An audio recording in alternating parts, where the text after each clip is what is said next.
Welcome to another episode of the No Ceilings Podcast. I'm Tyler Metcalf, joined as always by Tyler Rucker. Rucker, how are we doing? Fantastic, Metcalf. We're back. It's a big day to talk NBA draft. Big board, back by popular demand, baby. The big board reactions. I'm doing great. How about you? Fantastic. You know, new year, new me, really turning over a new. We need to stop with the bad sayings, the trying to sound younger or cool. We're pushing it a little really bit. trying though? No, not really. I'm great. These midweek holidays are really throwing me off though. I thought it was like Saturday to today, like yesterday. I kept Monday all thinking it day. was Friday. Yeah. It was a nightmare. But I'm tomorrow's Friday, so it's just weird. I'm right there with you. I don't like the middle of the week because then I'm kind of like sailing it. It's got to be a terrible work week for productivity, unless you're a draft sicko. Yeah. So all day felt like Monday, and then it's like, look at your schedule. It's like, oh, it's pond day. It's big board day. Big board day. So that's what we're doing today. In case you missed it over at NoCeilingsNBA.com, version 3 of the No Ceilings composite big board is up. So these are the average rankings amongst the entire team.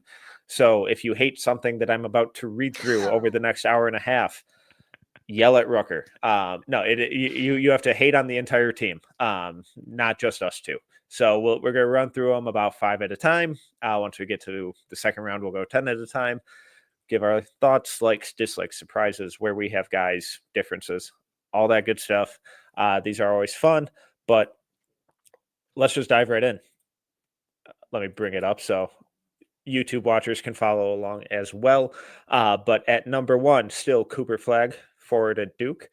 Number 2, Dylan Harper, Rutgers guard. Number 3, Ace Bailey, Rutgers forward. Number 4, Yegor Demon, guard at BYU. And number 5, Kasparas Yakashonis, guard at Illinois. Anything stand out here?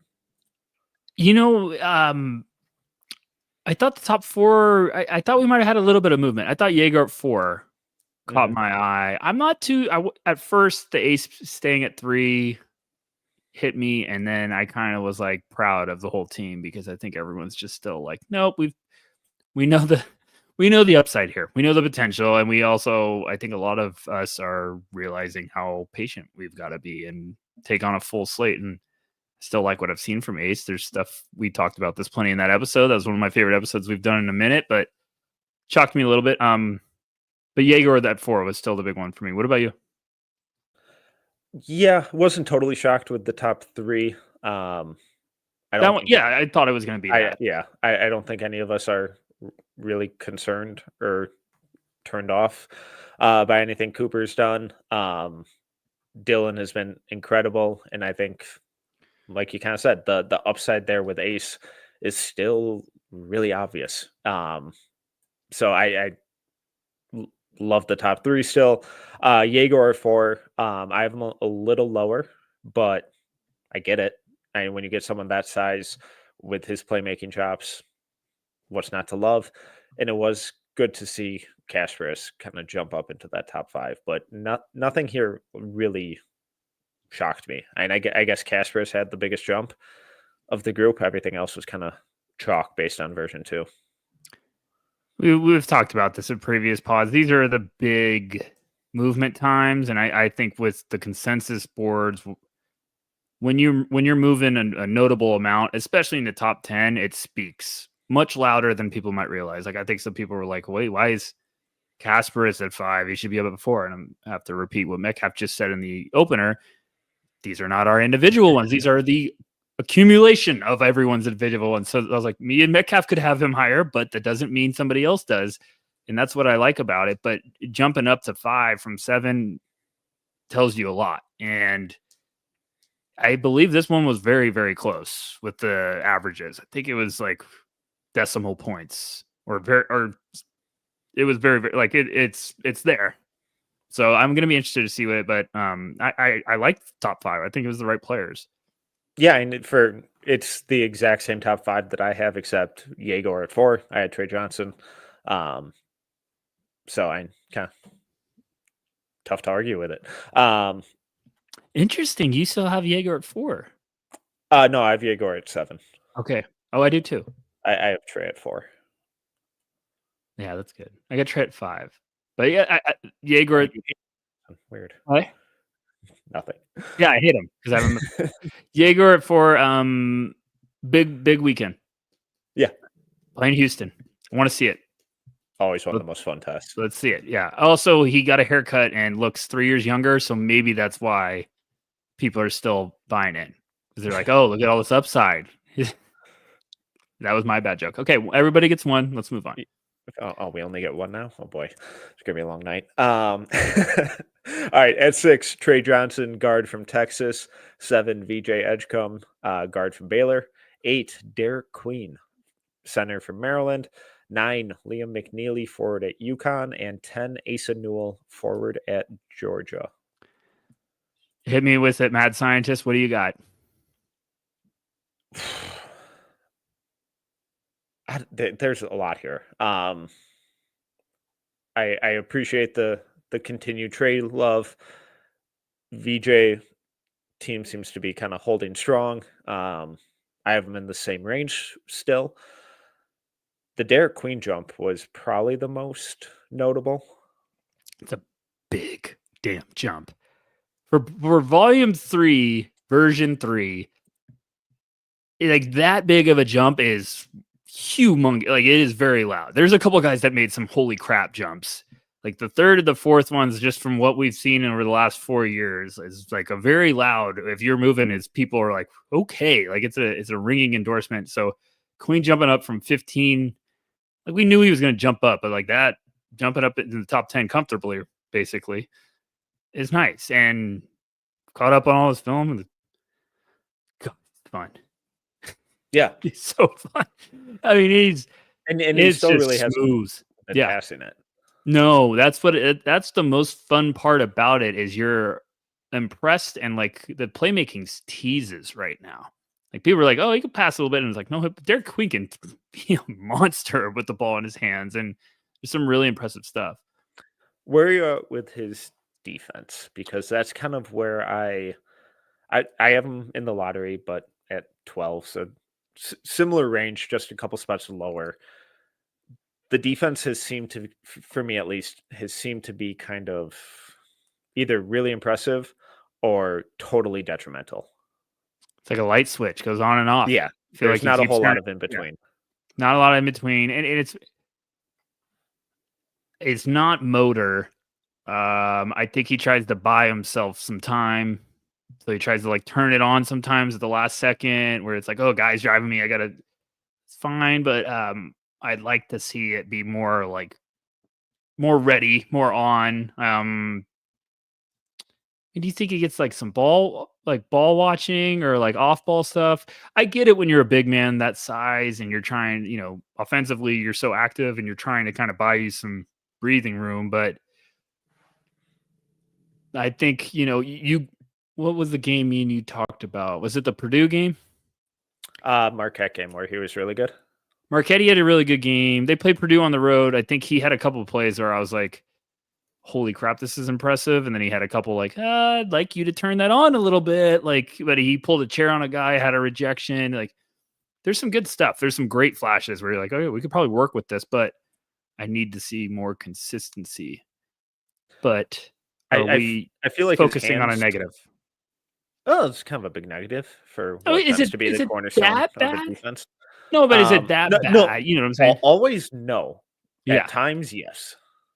At times, yes. Like I think his hands are fantastic when he wants to move his feet, like he did in that Marquette game. He can, but it seems like a lot of the time he gets caught, like his feet are a second or two behind of where they need to be, and he gets caught reaching or trying to use his hands.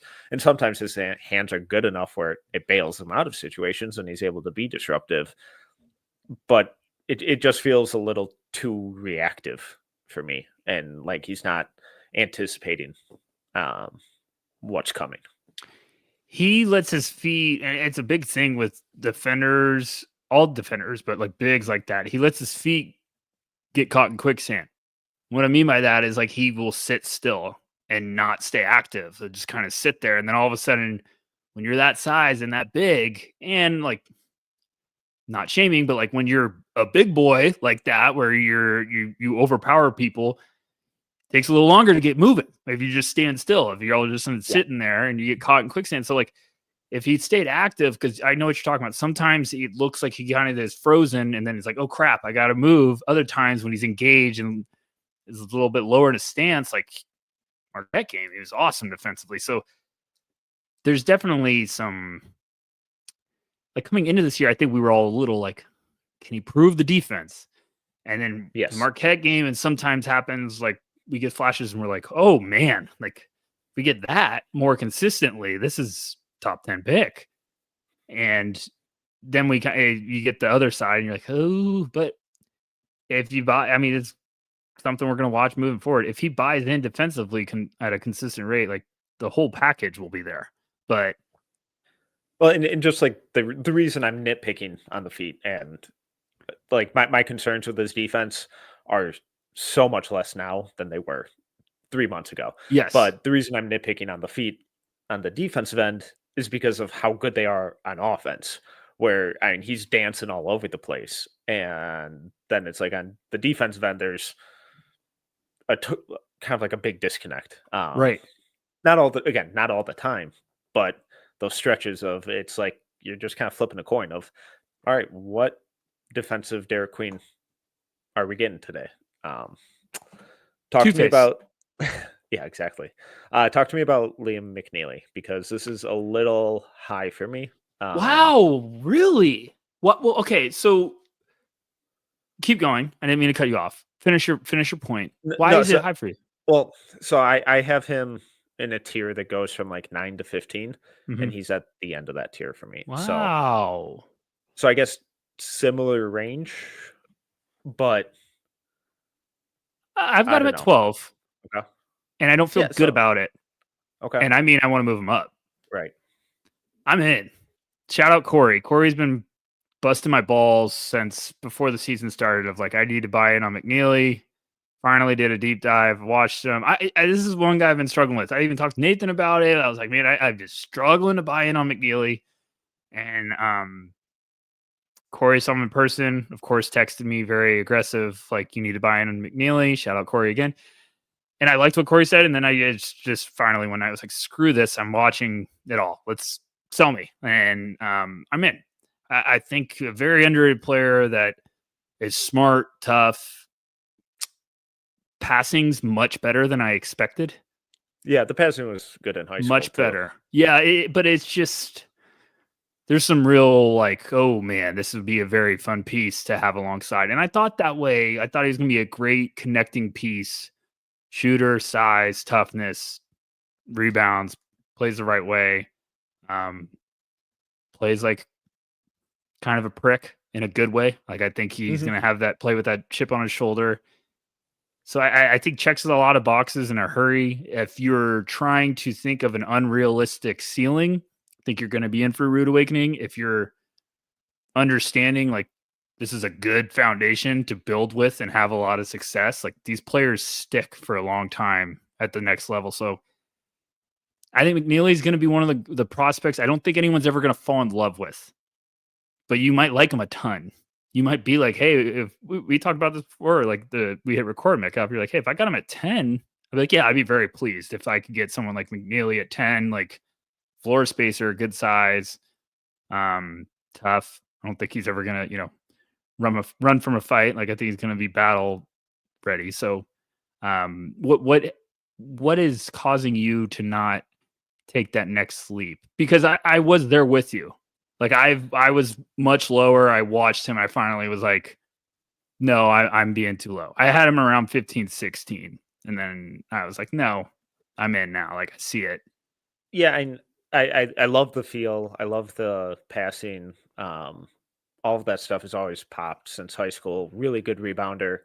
I think the defense is fine enough. But I don't know. I'm just not sure I totally trust him to score consistently.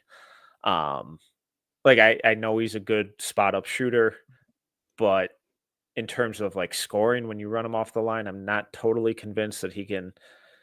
That like what's the easy bucket? What's his go-to? Because like as a standstill shooter, he's awesome. I always thought the movement shooting stuff has been overrated. Um, and it's probably more of just at this point in the cycle thing where the ceilings of some guys I'm just more excited about right now, like Ben Seraph, Jeremiah Fears, a Boogie Fland, like what those guys, the ultimate upside. His floor is probably significantly higher than all those guys. Um, but just when it comes to scoring, I'm just not. It just kind of feels labored. I get it. I feel was watching him today, had a new mock, and I was running through it and saw he compared McNeely to Keegan Murray, and I was like, huh. I was like, at first, I don't know if that's some people are going to take that as an insult, and some people should realize like that's probably a good compliment. But I also could see the similarities of just being like, it's not going to be the most fun, like you're pumped out of your mind, high upside pick, but those guys play a very long time. So I get McNeely. But it's so funny. Everyone's like, "Hey, this is too high." And it's like, if you love him, it's probably the start of the conversation. If you love McNeely, if he's going to check the boxes, probably going to be a kid that interviews great. Open gym, he's going to look fantastic shooting the ball. Yes. He will look very, very good We'll get those reports of McNeely just made 29 out of 33s or something. He'll look fantastic. But like it, and I also think this is where it comes down to like team specific stuff for me right now. Whereas like, okay, in a vacuum right now, he's 15 on my board. I would take him as high as 9, but then you look at specific teams like a Detroit or Houston or Golden State or San Antonio, and he would be much higher than where he is currently on my board. So Golden State would love McNeely. Yeah, would absolutely love him. And all those teams you just said, he would be a fantastic fit. Like, I mean, OKC at 8 right now. Yeah. You never know. Like that's what I'm saying. Like those are you never know with those guys because we say it's high right now, and then all of a sudden they land with a team like OKC or a team that's like, oh, they have a lot of pieces ready. They just need this nice player to use his strengths. I get when people are cooling off him. There's always a guy people are like, he's not the sexiest of prospects. He doesn't have the highest upside, but it's like, yeah, but those are the guys we always redraft higher. So yes. I get if we're cooler on him right now. I completely understand. I'm just buying. And for what it's worth, this, like I have him at 15 right now. I would be shocked if he fell any far. This feels like the absolute floor in terms of rankings. Yeah. Of where I could potentially have him. Yeah. Okay. Anything else on this group? I love Asa. I'm waiting for someone to jump on him with me. Just caught up on his film too. And so good. Yeah. Starting to shoot it. Everybody be careful. This is your warning. He's starting to shoot it. We get a 6'10" shooter with two-way potential. Teams are going to like him. Yeah. He rocks. All right. Let's take a quick break and then we'll move on to 11 through 15.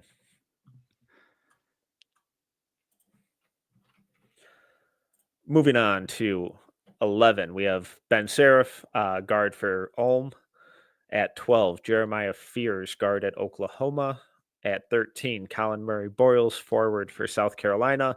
14, Kaman Maluach, center at Duke. And 15, Con Knippel, forward at Duke. Where do you want to start?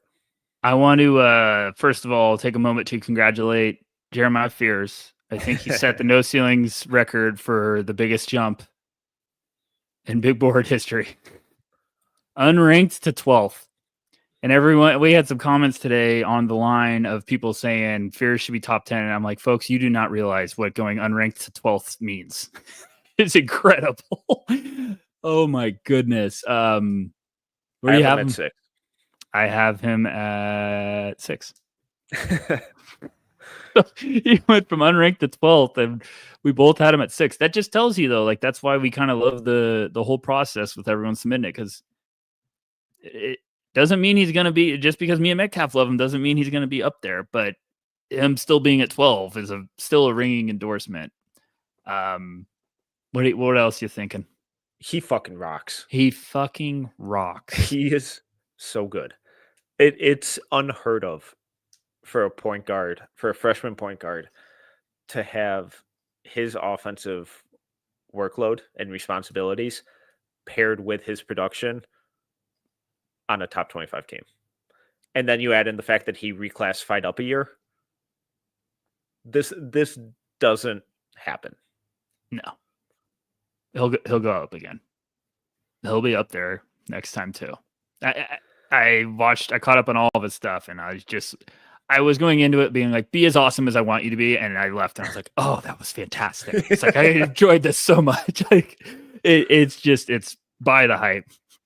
Buy into the damn hype. If you haven't yet, just spend an evening and watch that film. You will be very, very happy with the decision you made. Kid rocks. He's absolutely fantastic on the court. And before you do that, I mean, just go over to NoCeilingsNBA.com and read the write-up I did on him.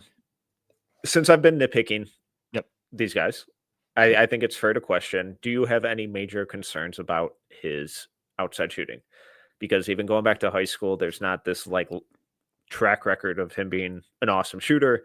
It's been a lot of kind of low to mid 30s stuff from outside with some inconsistent free throw numbers. So there aren't really any past indicators to point to that would suggest that that there's going to be massive improvement on his current 32.5%.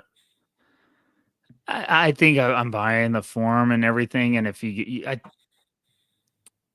it's always like, oh, it's just automatically going to get better. I'm not saying that, but I do think you can get it to a respectable level at the NBA level. You're going to work on that. If he gets to mid 30s, you're going to be very pleased with the rest of his game. You're going to be very pumped if he's mid 30s from downtown.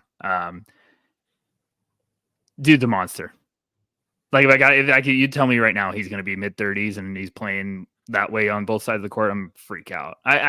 We said this in a previous episode. I don't know how high it's going to be too high. Talk to me any pick right now. Like any pick, like I get it. The kid just rocks. He's so fun on the court. And he's physical too, where it's like small guys like him typically don't draw fouls like he does. Okay. Who else in this range kind of stood out to you? Are you surprised Malawach is still this high? If should he be higher? Knipple dropping a few spots. I guess Malawach had a bigger one. Con's starting to kind of warm up a little bit. I get Con dropping. Malawach just I still giving me headaches.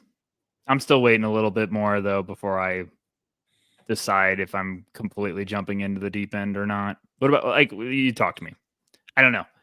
I just need, so when you look at like his efficiency numbers, like the rebounding rates and the block rates, all of that kind of stuff is really impressive. Like if you just pull up his name on Bartorovic, it's a lot of green.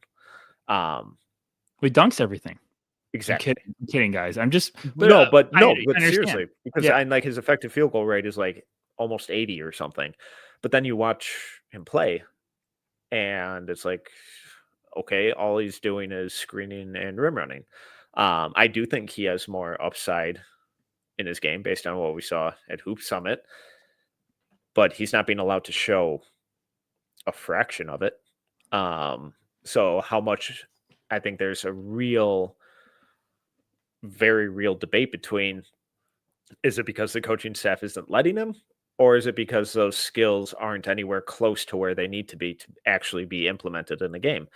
And then you watch him on defense, and some of the shot blocking stuff is nice, but the defense feels super inconsistent. So I mean, he's not going to fall out of my first round by any means, just because the guys who are that freaking big find a way typically in some form or fashion. But I still don't see the lottery hype. I got him at 21. I'm lower at 29. And I don't like it. Here's my point for everyone. you have this talented big. Yes, everyone is going back to like, well, look what he did before. Look what he did before. And I'm like, well, that's great. So now we're going to have a big man a year behind developmental wise. I'm just saying of game reps and like offensive touches and everything. That's not really doing much. I'm giving him the benefit of the doubt of like system role, the talent on the team. Fine. That's fine. Someone once was like, hey, he's in the 80% from the field. I'm like, great. He's dunking everything. I hope he's in 80% from that range. But like, there's numerous bigs I have in front of him. I feel way better about. I have Sorber in front of him. Same. It's not even close to me right now. Like, one of them is incredibly gifted, upside, like showing me stuff right now. And Malawatch, I just think is still way too raw. Now, like if you're buying into the upside and out, I just can't take him in the lottery right now with this class. Like I could take him outside of it if you have a couple picks. If you're buying into like, hey, this is going to be his role early on. We're just going to make life simple, keep it vanilla, lob threat, dunk, block shots. Fine. Great. But like a year of him not really getting a lot of game reps with developing like his offensive skills, then all of a sudden throwing him in the NBA and expecting stuff. No, but I don't know. I just, this class, me having him in my lottery just seems very aggressive. And I understand people that are doing it because you're buying into what we've seen, but I'm just not there. And if I'm wrong, it's trending Metcalf to if I'm wrong on this guy, I'm going to be wrong. I'm fine. That's I will kind of sleep where fine. I'm at too. Yeah. Where it's like, if I miss, then I miss. I'd love him to go to a team in the 20s. It'd be fantastic. Yes. I'd be way more excited. If I was picking outside the lottery, I'd be very interested. Yes. But, we're just not seeing anything on the offensive end. He's taken 40 field goal attempts per synergy. 40 of them have been at the rim. He's shooting 80% on them. That's fantastic. I love that. But we're not even seeing like connective passing stuff or anything, any versatility out of the role. And then just how, like, if he was doing all that on offense, but was constantly a dominant defender, I'd be like, that's a different story. Cool. Yeah. This is different. I feel like we get flashes of that dominance, but nowhere near the stretches that it needs to be. Completely agree. It's just the flashes, and I don't know. Okay. Let's move on. 16 through 20. At 16, Boogie Fland, guard from Arkansas. 17, Noah Senge, forward from Ulm. 18, Neek Clifford, wing from Colorado State. 19, Nolan Traore, guard from St. Quentin. And 20, Hugo Gonzalez, wing for Real Madrid.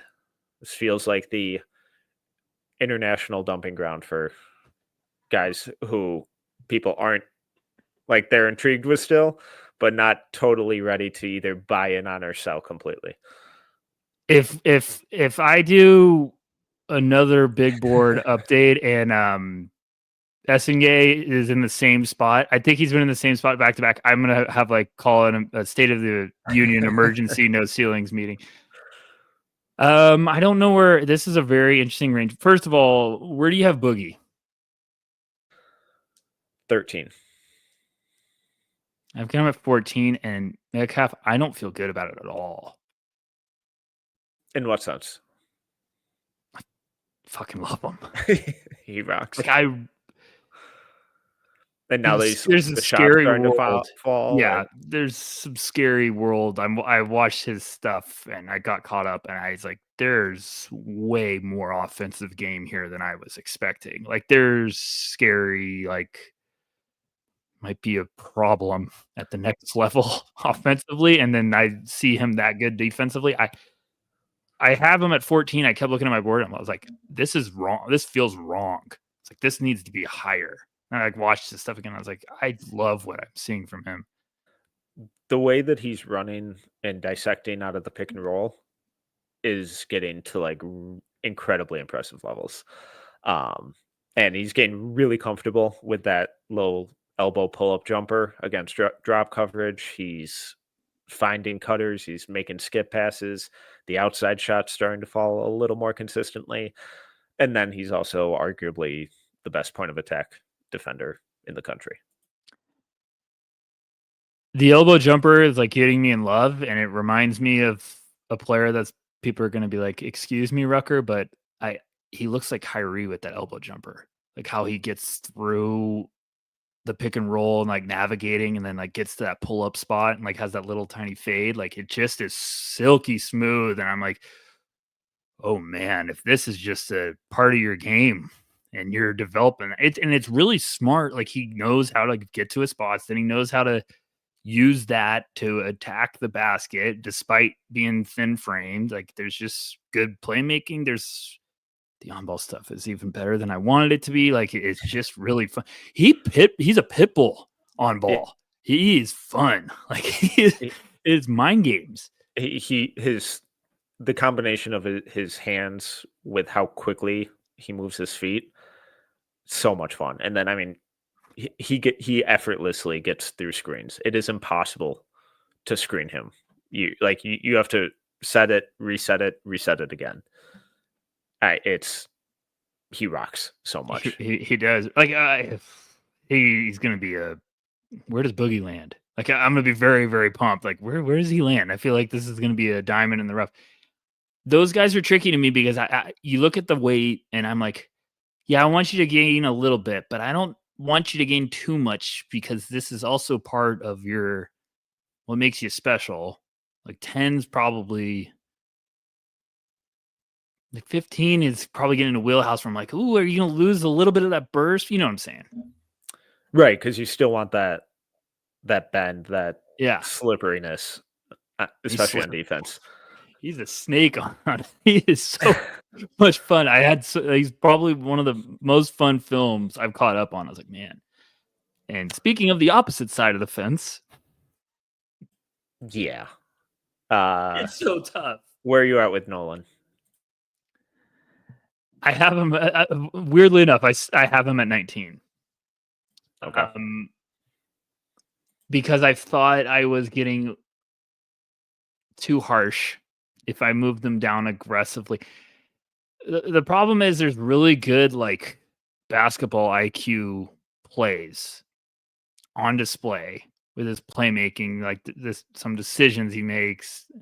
The shot looks better than the number says. I just left the film dive very like just didn't feel good. I was like, oh man, it matched everything that I thought it was going to be. I'm not surprised he fell. I thought he might have even fallen more, but I think there's still some people that are like, I'm going to be in wait and see mode. What about you? Take it away. Man, I'm kind of getting by the game close to. Are we sure he's a this year guy? Ooh. Or at least comes over this year. If he stays in and I can stash him, sign me up. I don't like. I have him at 28, and it's like every time I watch him, I just want more. Like he's he's typically in the right spot on defense and moves his feet well and is quick, but it never really seems to impact the play ever. So it's like at best he's kind of in the way on that end of the floor, and at worst he's just kind of there. And the scoring is just such a struggle right now, and I don't think he's. I know what the numbers are. I know what the sample is. I don't think he's as bad of a shooter. No, he's not. As the numbers are telling us he is. But man, they're bad. They're really numbers bad. Are bad. And it's not even just the pull-up stuff. Like the at-rim stuff is really erratic. There some games the passing's awesome. Other games it's really slow, really reactive, inconsistent with accuracy. I don't know. I just always come away just like, oh man, that felt like a C- game.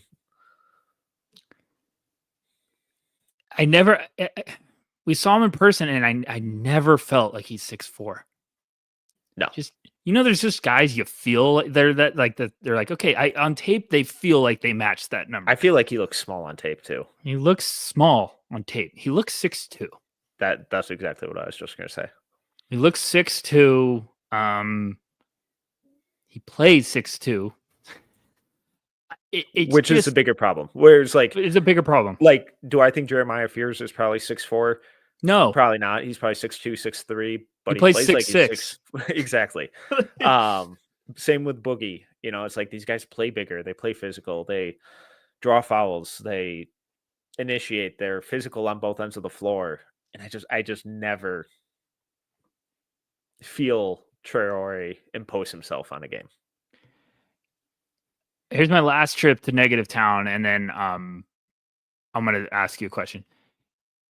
I watch him and I go, hey, this would be a really good change of pace guard. And then I go, this is a problem that I'm thinking of that in my lottery. Before, I was watching the film, I was like, this is not a lottery guy right now. This is just not it. This is a very I'd be really ecstatic. He could be a fun backup point guard. Yes, that's exactly what I thought. I said, I'd love to have him off the bench. And I was like, I need to stop that thought because that's not a good starting selling point. And the problem is when I want to spin this positively because we're always trying to be positive, but is this us being too harsh with competition he's playing with, his age, his youth? I wasn't wowed at Hoop Summit. Then the game, all of a sudden, it was like, where the heck is this guy? This is fantastic. I still like Hugo, but now I'm cold on Troy. Is that fair? Are we buying into the hype machine that started in the offseason and being like, why is he not delivering? Should we be giving him more of a leash? I think the grace period with what he did last spring and over the summer is gone. And good. I like that statement. Go ahead. Because like at Hoop Summit, I liked him during the practices and throughout the week. I thought he was good. But then the game, he took it to a different level. And he was like, oh, shit, this dude rocks. And then he was incredible during the summer. And he's frankly been bad since their season started. There are a couple good games in the early weeks, and he's just been bad. And I don't think I give much, if any, credence to he's in a professional league. Sure, that plays a factor, but there are a lot of guys in professional leagues. Right. There are a lot of 24-year-olds who are playing college basketball right now. I get it, but it would explain if he was shooting 35% from three. Yeah. Not 26. So I don't know. When you get out of the starting lineup because of turnovers and inefficiency, it's probably not a good start. No. So hopefully it turns around. It would make the class even more special if all of a sudden he gets on a heater. I hope he has a Ousmane Dieng-esque second half of the year. That would be incredible. Yep. Because I do think he's a really smart player. I think he's a good passer. He's super fast. I love when he gets out in the open court. He looks like he's in his own head right now. Yes. And it's affecting every single aspect of his play and not in a good way. All right, let's take our last break and then we'll wrap this up.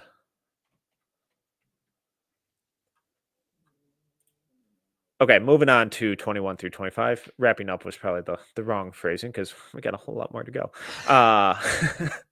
At 21, Cam Jones, guard at Marquette.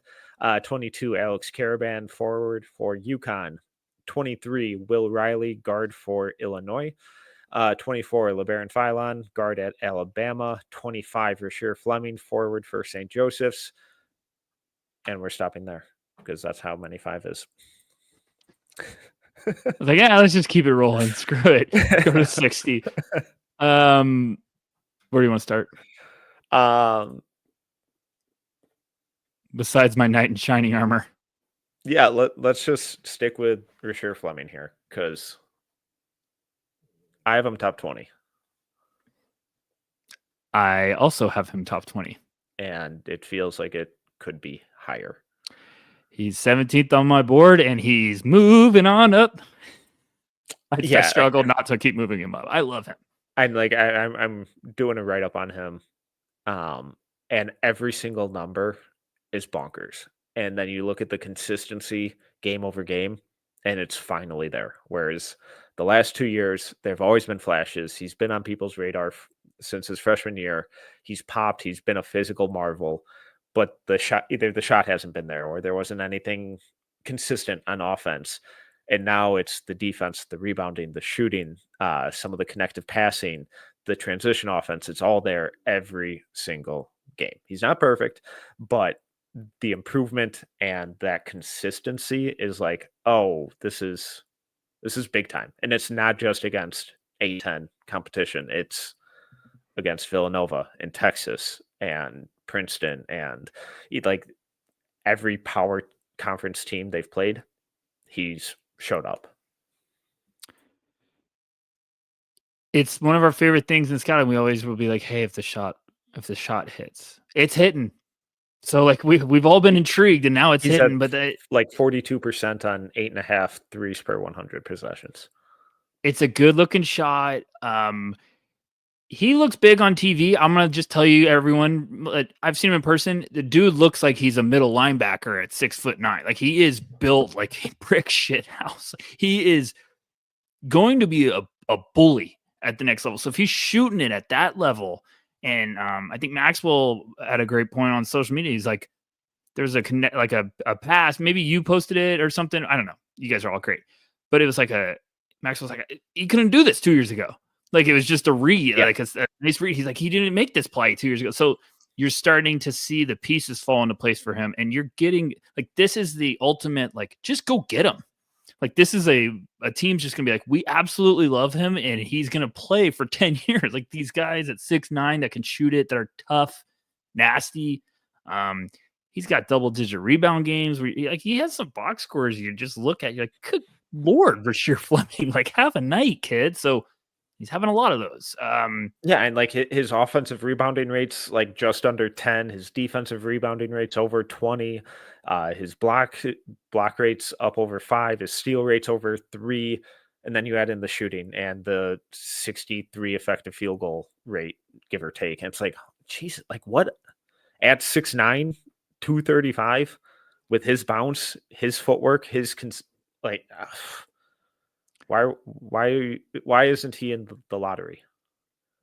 I saw him go toe to toe with Asa Newell for a couple days, and dude's got another level of nastiness in his game. Like he is a competitive dog out there. Yeah. Like I just think teams are going to be gushing, like absolutely loving him. So easy to see why he rose so much on our rankings, and I think going to keep climbing. Agreed. Anyone else in this range that gets you excited or confused or?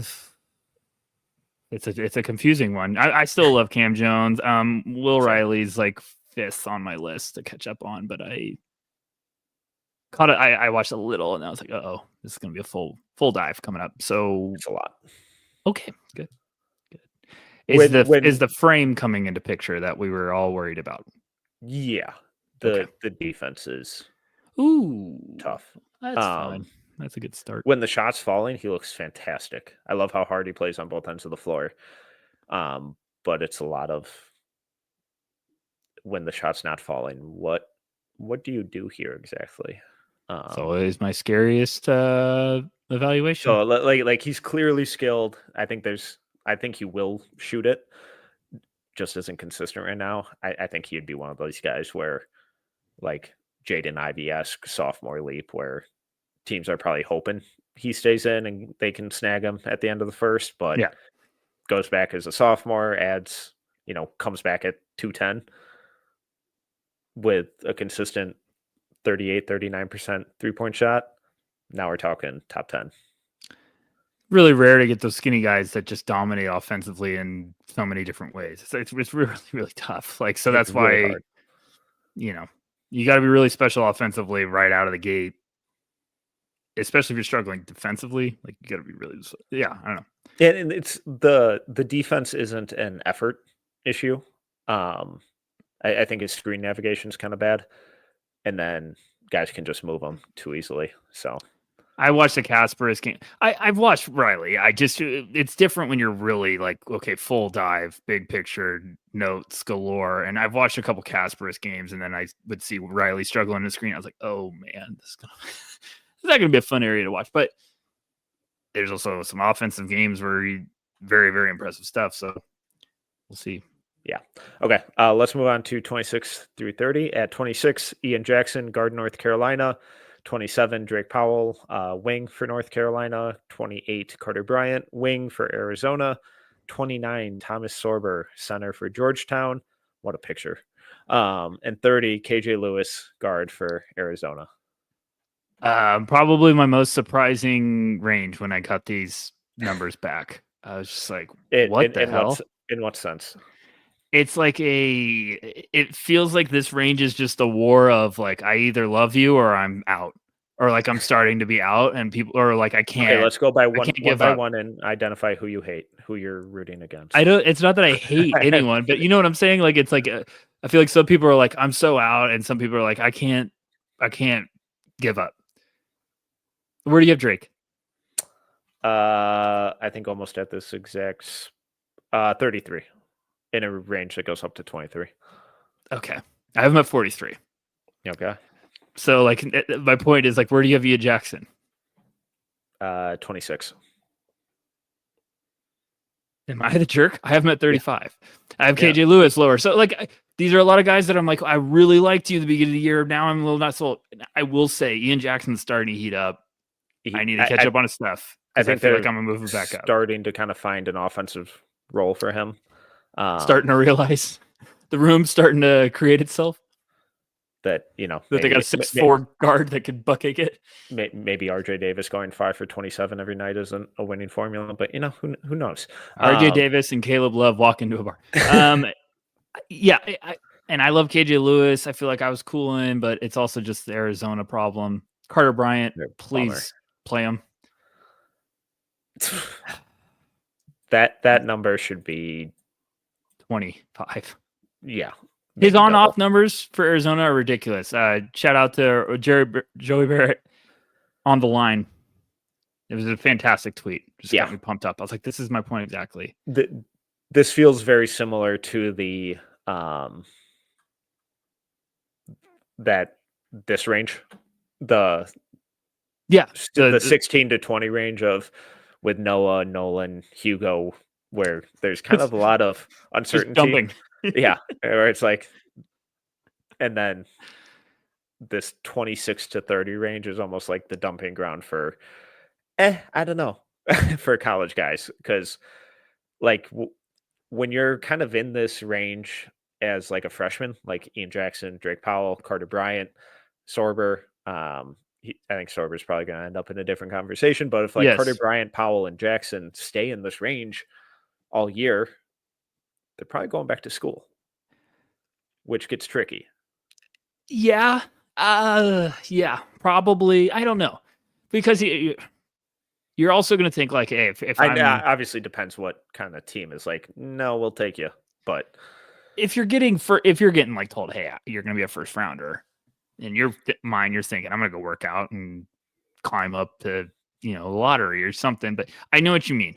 It's a very funny, there's clear ranges when we do these boards. There's clear conversation from coming into the year of, oh, I'm a 5-star, I'm a one and done, I'm a lottery guy. We're going, turns into it's uncomfortable. Yeah. And then the NIL gets a little louder, and you're like, well, hey, if I go back for one more year, I'm the guy, and I'm the guy at North Carolina. When I see these ranges on the boards that we get, like there's a story to tell in each range. It's just what you said. Like that was the international, like, okay, I like them, but I'm not, in love. And this one is like I don't love anyone behind this enough to get these guys out. So like it's like, I completely get it. I don't love what I've seen, but I know there's potential there, and no one's made a case to really take over yet. Because like you could be like me and have them lower, but like there's still some other people like I'm not ready to sell my stock. I'm still holding them up here, and then that's why the averages are great sometimes. So I get it. It'll be interesting to see where these names are next time. Sorber right behind Let's talk about our sweet prince, Thomas Sorber. I'm in. Took me a while. I'm in. Yeah, Unranked. I tried to tell you a couple episodes ago, Yeah, and you're you like, did. what are we doing? No. I just said I I haven't hate caught up Thomas yet. Sorber. You're an idiot. I just said I haven't caught up yet, and it took me about a couple games, and I just was like, "Yep, I'm in, big fella." Unranked at 29, finished second in the Jeremiah Fears Award for biggest climb. He's impressive. I thought he might have been a little bit higher, but I think next time's gonna be telling. What do you like about him? What made you buy in? Like, what got your attention right away? The skill on offense is the immediate go-to sales pitch. It's Derek Queen-esque, not quite that height, but that skilled big who can do a bit of everything. The mid-range jumper looks really good. I think eventually he'll shoot it at probably a low volume, but occasional pick and pop stuff, trail threes, that kind of stuff. I think will be part of his game, but the way that the defense and the physicality and the motor have kind of gotten more consistent and better game by game by game is the big thing, because we see skilled bigs who end up being just total sieves on defense, and I'm seeing the defense improve in real time. And that's really encouraging, because if you're going to be that skilled on offense, you don't have to be a dominant defensive big, but you have to be good enough. And for me, he's rapidly surpassing that good enough threshold. Yeah, his feet at that size are very, very impressive to me. Think he's got good hands. He's got a little bit of like pizzazz on as a passer. Like, he's got some flair, some fun stuff. It's a fantastic, fun foundation of upside to like already work with. It's going to be really, really tempting for NBA teams. Like, I think he's going to be a big riser if he keeps playing like this. I think he's going to really go up. Like, he's averaging 2.5 assists a game, and I've watched his passing, and I was like, there's some fantastic stuff here. Gotta take care of the ball a little bit. Like, he had a bad game. He had a monster box score the other day, like a big double, and then I was like 8 turnovers. I was like, what in the world? So, but he's a beast. And you know what I really like about him, Metcalf, that I was not expecting, and I wanted to talk to you about this on the air. He's awesome at sealing. Yeah, he gets people in prison. Like, he throws his body into like guys, and he's bigger than everyone, so he throws his butt into people, and they literally, it's just like a cement block. You just can't move them. And it's fantastic because it gets them so many easy buckets, and you don't see guys just be resilient at having like working for positioning like that. Like, that got me just like, I'm in. I'm all in, because it's the first look isn't there. He gets lower to work to get the second seal. Like, it's just effort and giving a shit, and some good stuff from a raw big like that. Like, it's a really good foundation, and 6'10", 255 that is doing that to you. Like, you're not going to move him. He's just got that frame. So I'm in. No, I know the immediate pushback to that will be, oh, well, NBA doesn't post up, but that, I know that's not what you're saying. No, but yeah, no. That ability transition, ability to effortlessly seal like that is a testament to his strength and that lower body strength, and how that can then be utilized in like other areas, whether it's screening or rebounding or sealing on a roll, that kind of stuff. So he shocked me too. His rebounding like effort, like, just he gets in there, and you can't shield him off. He just, his hustle boards. When I'm talking about sealing, like, he gets a lot of easy buckets from just transition. He just seals people. You just throw right over the top, and he's just can't move them. So it's just a lot of smart awareness of the situation, how the floor is, and I just was impressed. Totally agree. Okay, let's move on to second round guys. At 31, Dink Pate, guard for Mexico City Capitans. At 32, Adu Thiero, wing for Arkansas. 33, Cannon Catchings, wing for BYU. 34, Jace Richardson, guard for Michigan State. 35, Janiah Broom, center for Auburn. 36, Mackenzie Mbako, forward for Indiana. 37, Hunter Salas, guard at Wake Forest. 38, John Mobley, guard for Ohio State. 39, JT Toppin, forward for Texas Tech. And 40, Miles Bird, guard, San Diego State. Start us off. Set the tone. Oh boy, there's a lot going on in this range. A lot of emotions, a lot of intrigue.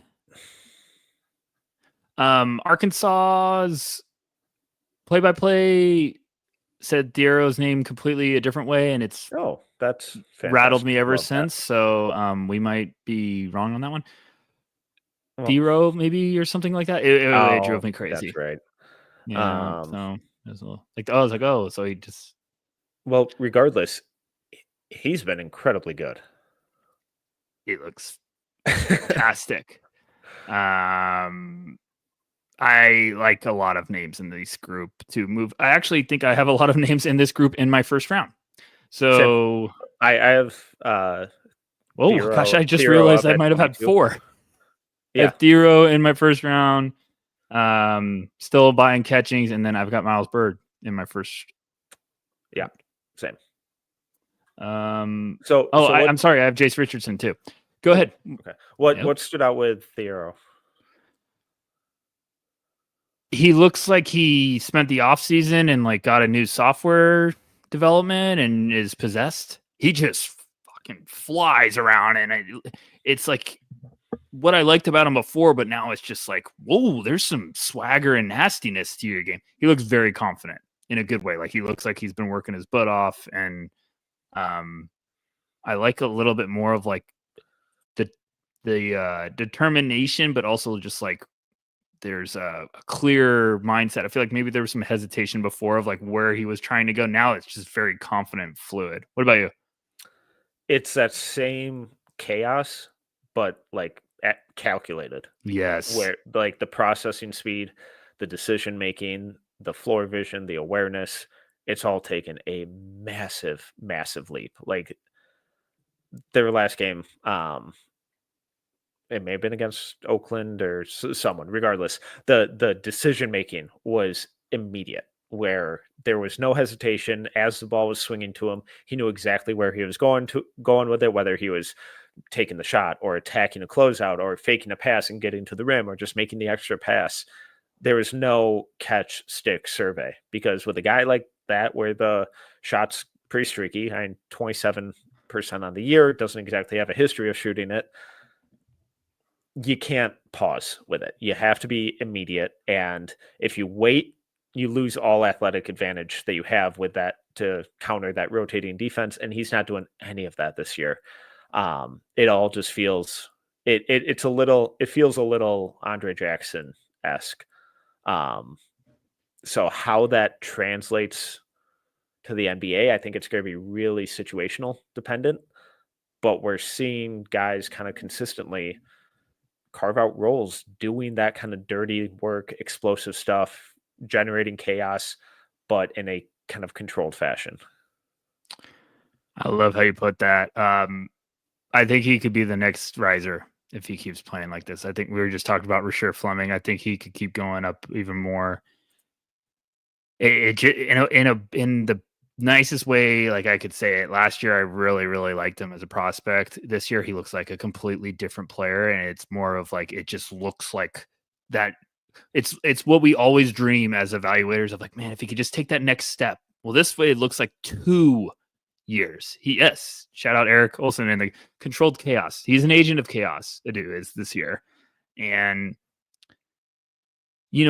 last year I thought he was like a very fun gadget player that you'd love to have as like a potential wrinkle on your roster. Now I'm like, this could be a connecting piece that's a heck of an asset. Like it's Rasheer Fleming, it's Adu, it's very fun, big size, big body maniacs on the court that if you're unlocking the offensive versatility, they're going to play their butt off. Like those are the guys that great teams go get and look really smart, And he's starting to make some reads out of his drives too, like kicking out to weak side shooters and stuff that just it wasn't there last year. So The shot needs to come around a little bit more from downtown, but I feel like he maybe got on a little bit of a cold streak, and it was better before. I think he's just going to be super streaky. Yeah, me too. So it wouldn't be something I would include in the sales pitch. And it's like, if it comes, awesome. Like if he somehow develops into Lou Dort, love that. If he's a 6'8", 220 Gary Payton II, love that too. So yeah, those are very fun worlds. All right. Who else in this range? Can you talk to me about Broom? Help me.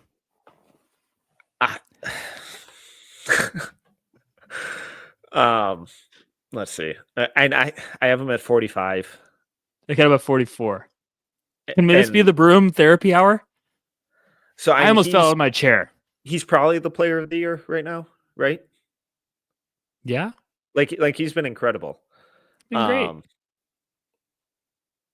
I don't think I see it at an NBA level.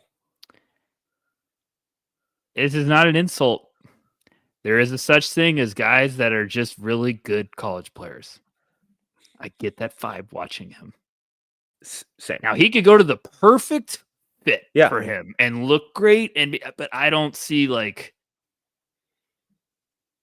I don't see this type of numbers ever being in his game. Now I could be wrong. Like I don't know. I just this is getting really uncomfortable for me. Like I got the numbers, and that one really just was like, wow. Okay. Now I'd love to have a future pod and be like, hey Metcalf, I think I found it. I think I get it. Yeah, so I'm like, but I've watched some games and I'm like, I'd love to get him in the 40s. But if you get him in late 30s and you love him, fine. Probably go other routes though. So I mean, at a minimum, we know rebounding translates level by level, right? And he is an incredible rebounder. So at a minimum, you're getting that.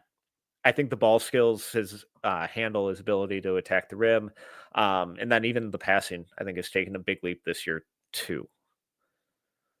Is he ever going to be in a position to really maximize and leverage that skill in the NBA? I'm not totally confident. The outside shot, I'm not sure I buy either. And the defense, I know the playmaking numbers have been good, but I don't totally trust him, if that makes sense. He feels like a really good defensive playmaker, but if he's asked to make multiple reads and do multiple things, I think it gets a little hairy. I don't know. I'm really struggling with him. I've seen people on the line bring up that he's TJD, and I couldn't disagree more. Yeah, no. I could not disagree more. Trace had insane bounce, and his playmaking his senior year was ridiculous. Absurd. So, are you giving me a poor man's watered down version of TJD?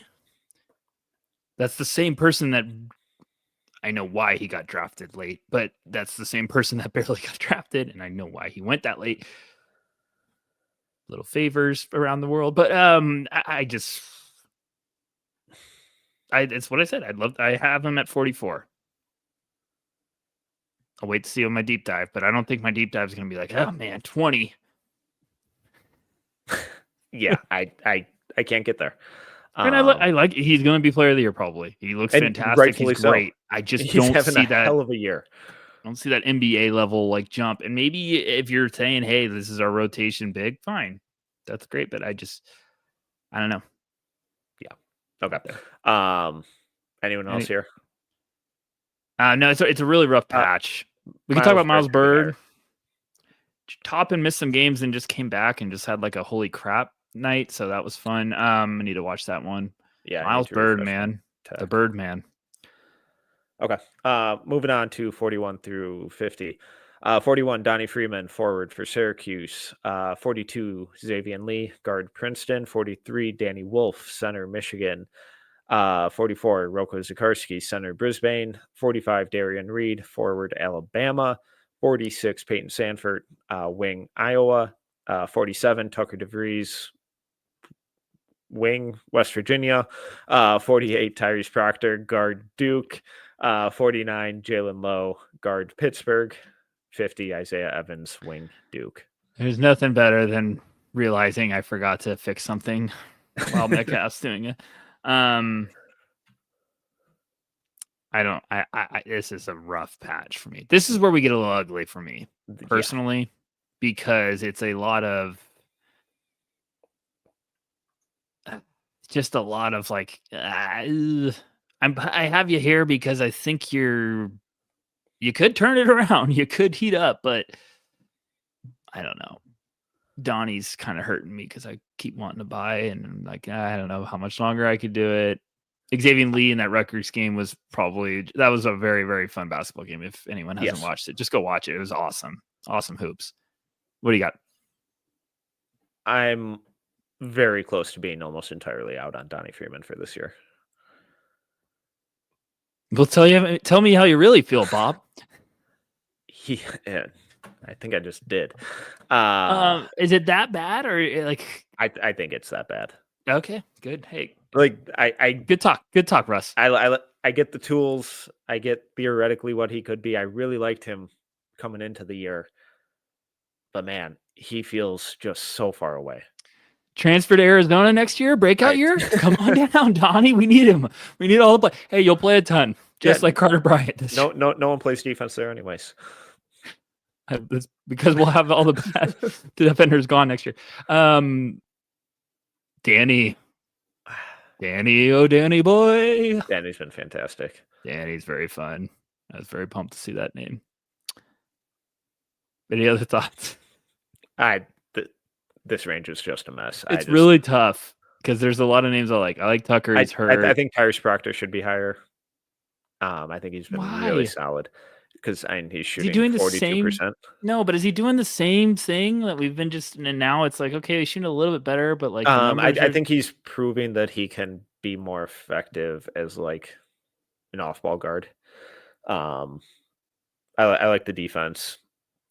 When I say higher, I mean like 10 spots, not first round. This or that, Traore or Proctor? Nolan for the upside. Proctor's been a better player this year, though. I don't even know if the upside's higher right now. Christ, that's dark. No, I'm just saying, like, Proctor's still 20. It's been 3 years of it. I'm just saying, you also get one at 6'5" that I think's a legit 6'5". Tyrese Proctor on film is 6'5". Nolan Traore on film is not 6'4". No. So that's what I'd probably still take Traore too. Okay, let's finish this group on a high note. Talk to me about Jalen Lowe, because we were a little dark there. I haven't caught up on it. I don't love his 3-point percentage. I love every number except for like the percentages, but I also think it's just him trying to be the guy. I'd wish there's always a shift in the year where I feel like you could see a guy really understand, like, okay, let me not try to force so much, and I think it takes some self-reflection, and I feel like I'm waiting to see if that happens for him. He was on a little 5-game stretch of like, oh, he's shooting 50, 42, and like I'd be pumped, but I still like his game. I'm starting to trend like, oh man, maybe one more year you could really be a fun breakout leap guy. Yeah, that number is what I don't love. The 175. Yeah. Jalen Lowe or Traore? Oh, Traore. God, you're killing me. Brant's gonna love me. You the friends. Okay. I still like him a lot. Just I don't know. Let's wrap up top 60.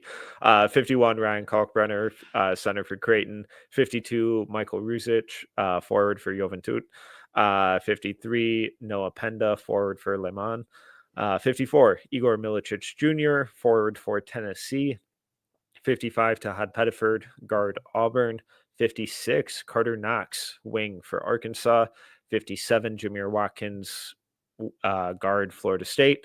58, Milan Momcilovic, forward for Iowa State. 59, what what are we doing?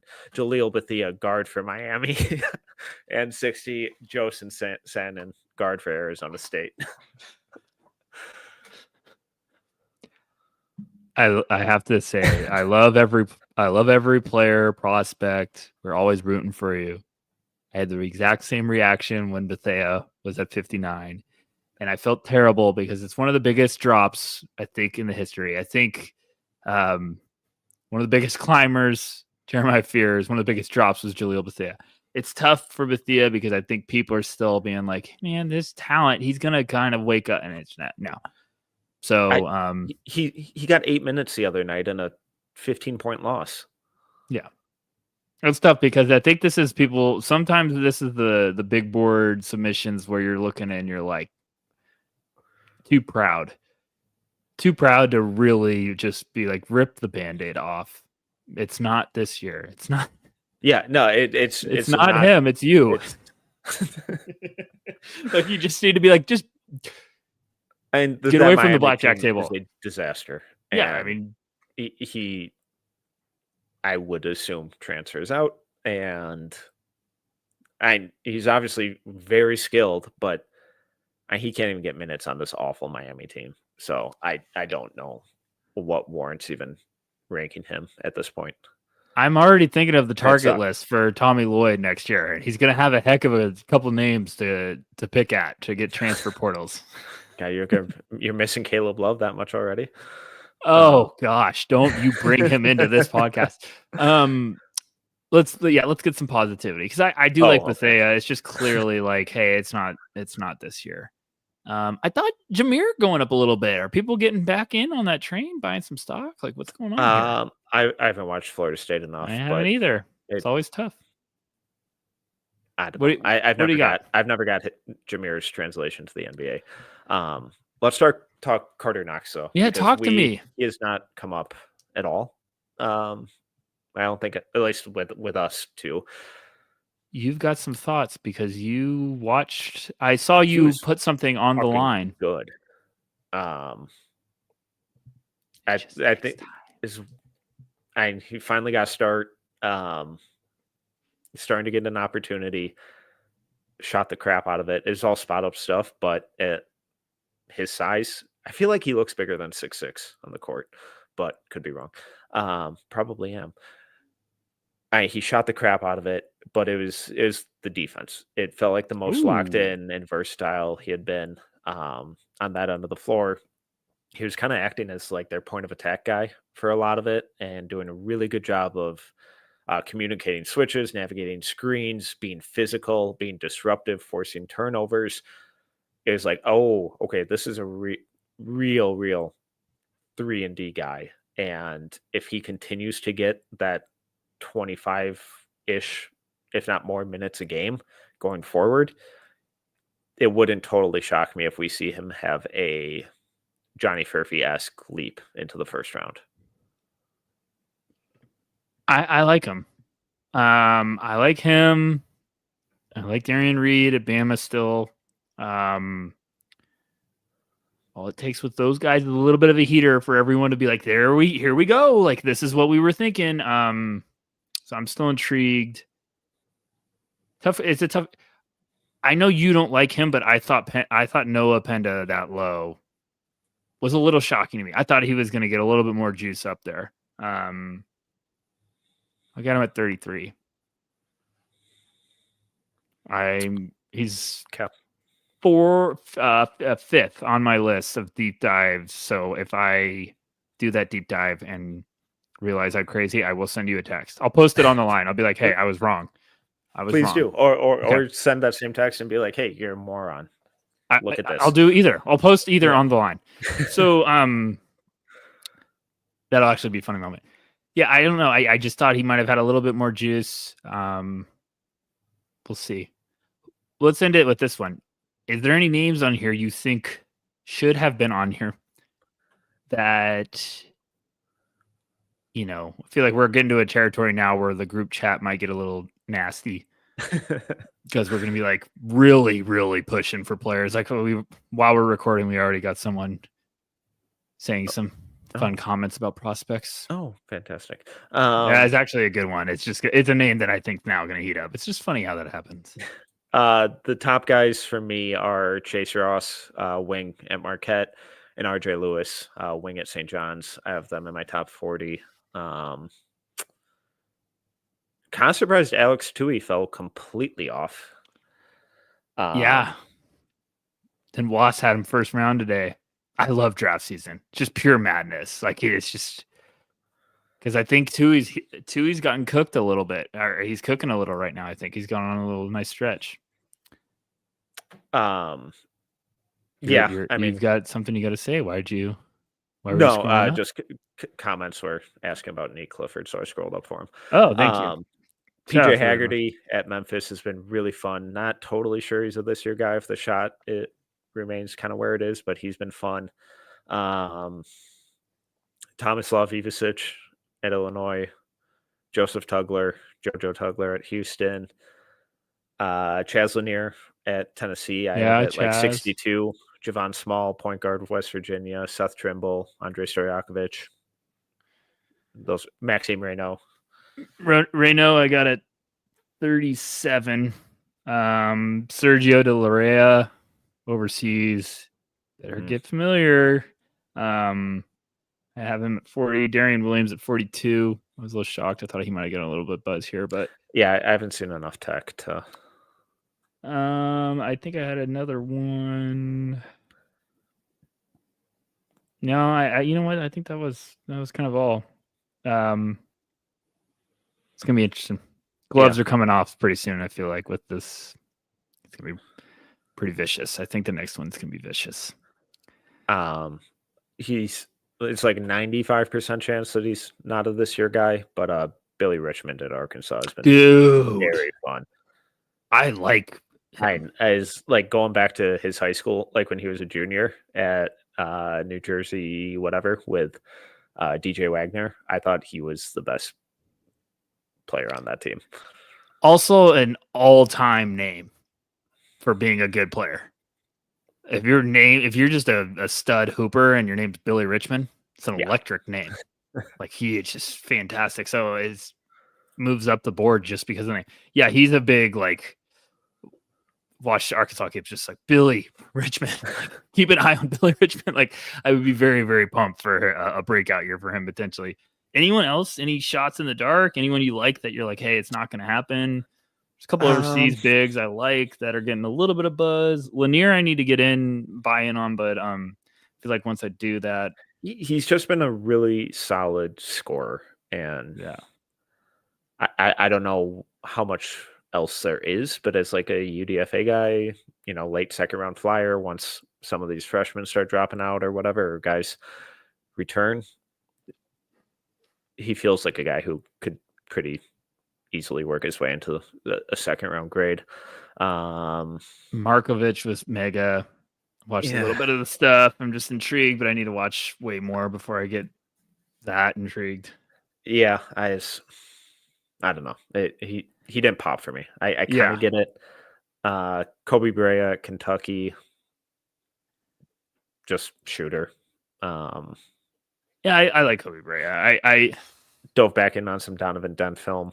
God, that dude's playmaking rocks. He's just so much fun. It's like if you're having a bad day, just go look up Donovan Dent assists and your day will improve. I'm about to take my 45 to 75, literally just throw them on the ground and like build a construction board and just be like, I have to put this together. There's just names I'm like, I need to figure it out. That's the part of my board right now that I'm like, there really needs to get some clarification here because there's not a lot of separation with a lot of these. Like, I still like a lot of these guys at 65 that I'm like, they could be in my top 60 easy, but I feel like I had a couple guys towards the end that I'm like, okay, I need to be a man. Just admit that you're wrong, and it's not going to happen. Do you have Mark Sears still in your top 60? No comment. Do you? I get to. Just barely hanging on, and I just was like, you know what, Rucker, you need to No, it's okay. You're There are a buying on couple. last year. There are a couple big Alabama games coming up in this next week or so that they'll force me to. They'll force me to do it. I can't quit them. I can't quit them. I can't quit. I was back on my board. I was like, I got it. One more time. And I'm like 55. I was like, one more time for old times. He's going down. Yeah. That's all I got. That's all I got too. It was a good one. Cool. We'll do green room next time. We're running long. Yeah. I just wanted to let you know. Oh, actually, No, I don't know if you recorded it or anything, so I won't tell you what happens in a basketball game. Oh, we were both interested in. Well, last I saw, the Timberwolves got outscored by 20 in the second quarter. So that was okay. Yeah. You'll see the score all after the game. Surely it went fine. I actually really want to know what happened. So, yeah. Well, thanks for everyone hanging out. This is a blast. If you want to dive through the numbers and all that good stuff, go check out the version 3 of the composite big board over at NoCeilingsNBA.com. Got a ton of good write-ups and stuff, as always, going on over there as well. Mock draft next week. Keep an eye out for it. I'll have a Rasher Fleming piece up soonish. I just need to finish it.